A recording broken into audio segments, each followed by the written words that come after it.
আজকের কেকটা ছোট বড় সকলেরই খুবই পছন্দের একটা ক্যারেক্টার সাবজেক্ট নিয়ে আমি কেকটা বানাচ্ছি। এই কেকটা পিওর চকলেট কেক বানাচ্ছি, আর আগের দিন রাত্রির থেকে ক্রাম কোটিং করে ফ্রিজে রেখে দিয়েছিলাম, কারণ কেকটা যাবে প্রায় 20 কিলোমিটার দূরে।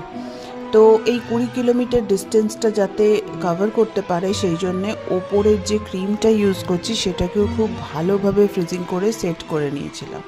আর এই তো দেখুন, সকলের পছন্দের ক্যারেক্টার হ্যারি পটার। এই সিনেমা আমরা দেখিনি এরকম বোধহয় খুব কম লোকই আছে। নমস্কার, আমি দেবলীনা। চেরি অন টপ থেকে হাওড়া রামরাজাতলা এলাকা থেকে একটা হোম বেকারি চালাই। আর স্ক্রিনে দেওয়া নাম্বারে আপনারা যোগাযোগ করে নিতে পারেন কোনো অর্ডার পারপাসে, বা যদি ক্লাস করতে চান তার পারপাসে। আর কেকটা যদি ভালো লেগে থাকে তাহলে অবশ্যই অবশ্যই একটা লাইক করবেন, কারণ এটা সকলের প্রিয় ক্যারেক্টার। ধন্যবাদ।